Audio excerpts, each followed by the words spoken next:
Dalam pelaksanaannya tentu AMDAL itu wajib, analisa lingkungan juga wajib, sustainability report wajib juga.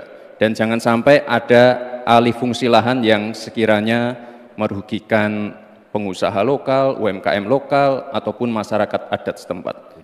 Tapi masalah yang kita lihat itu sebenarnya pengelolaan berkelanjutan belum dilakukan. Sebenarnya dulu ada garis-garis besar haluan semesta berencana yang sudah mengatur seperti ini dengan sangat rinci. Waktu tahun 62 atau 61 Presiden mengeluarkan kebijakan itu. Sayangnya komitmen pemerintah hari ini tidak serius. Target energi baru dan terbarukan yang mestinya kita harus punya target 2025 berkurang dari 23 justru diturunkan menjadi 17%. Penundaan implementasi pajak karbon dilakukan oleh pemerintah hari ini. Dari tahun 2002 dimundur menjadi tahun 2025. Apanya yang mau dilanjutkan?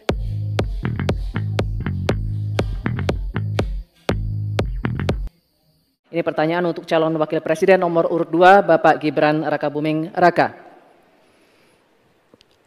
Pembangunan rendah karbon diperlukan untuk mewujudkan net zero emission atau emisi nol bersih tahun 2060 melalui pemanfaatan sumber daya alam yang efisien dan inklusif. Namun praktek pembangunan masih berorientasi pada ekonomi ekstraktif. Pertanyaannya, bagaimana kebijakan paslon untuk mengarus utamakan pembangunan rendah karbon yang berkeadilan? Waktu menjawab 2 menit, Bapak, dimulai saat Bapak berbicara. Silakan. Baik, terima kasih. Jika kita bicara masalah karbon, tentunya kita harus menyinggung juga masalah pajak karbon, carbon storage, dan juga carbon capture. Agenda ke depan tentu kita harus mendorong transisi menuju energi hijau. Kita tidak boleh lagi ketergantungan pada energi fosil, kita dorong terus energi hijau yang berbasis bahan baku nabati, seperti yang saya katakan tadi, bioetanol, bioaftur, biodiesel. Sekarang sudah terbukti dengan adanya B35 dan B40, ini sudah mampu menurunkan nilai impor minyak kita, meningkatkan nilai tambah produksi sawit di dalam negeri, dan juga lebih ramah lingkungan. Sekali lagi, tantangannya di sini adalah mencari titik keseimbangan atau titik tengah.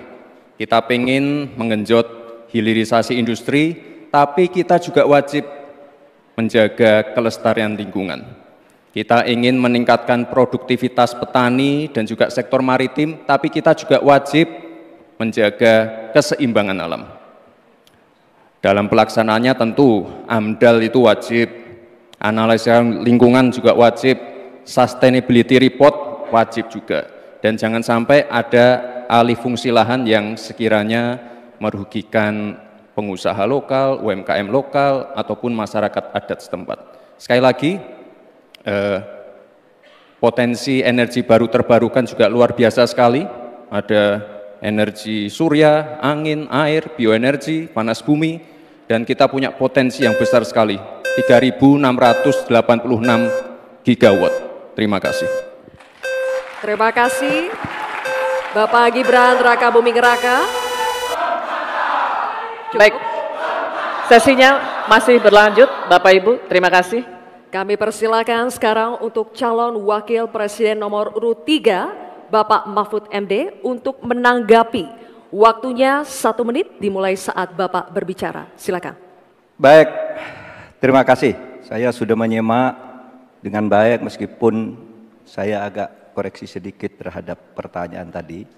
Kalau dibilang 5 tahun dari sekarang untuk emisi dan bersih, itu sebenarnya nanti tahun 2060, masih jauh waktunya.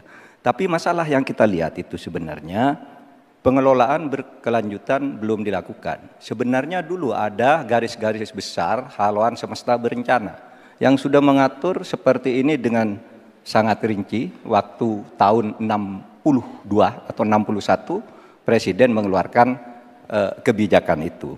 Nah, saya sekarang ingin menatakan kebijakan insentif dan disinsentif ekonomi hijau seperti karbon, pajak limbah, dan sebagainya. Bagaimana Bapak mau melakukan itu?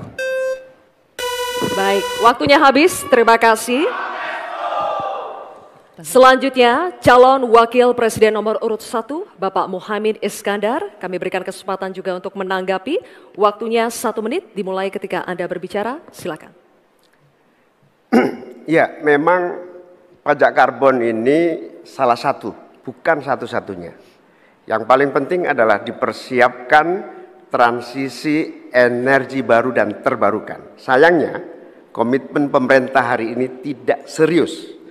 Target energi baru dan terbarukan yang mestinya kita harus punya target 2025 berkurang dari 23 justru diturunkan menjadi 17%. Penundaan implementasi pajak karbon dilakukan oleh pemerintah hari ini. Dari tahun 2002 dimundur menjadi tahun 2025. Apanya yang mau dilanjutkan? Karena itu secara tegas harus dilakukan. Implementasi pajak karbon dilakukan secepat-cepatnya sekaligus transisi energi baru terbarukan dijalankan. Baik, waktunya masih ada Bapak, cukup lanjut. Baik, terima kasih Bapak Muhaimin Iskandar atas jawabannya atau tanggapannya.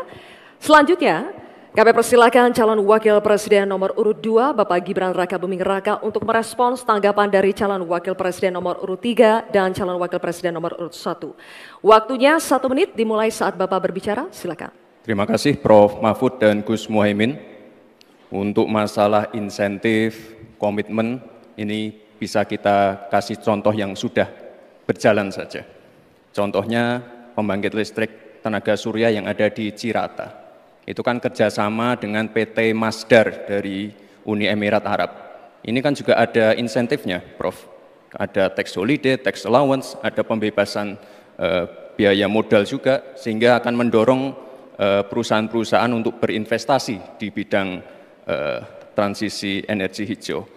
Transisi menuju energi hijau ini memang tidak murah, sangat costly, karena beberapa perusahaan memang belum bisa mencapai ekonomi soft skill.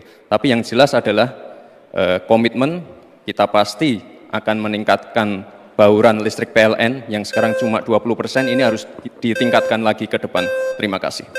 Baik. Terima kasih Bapak Gibran. Oke,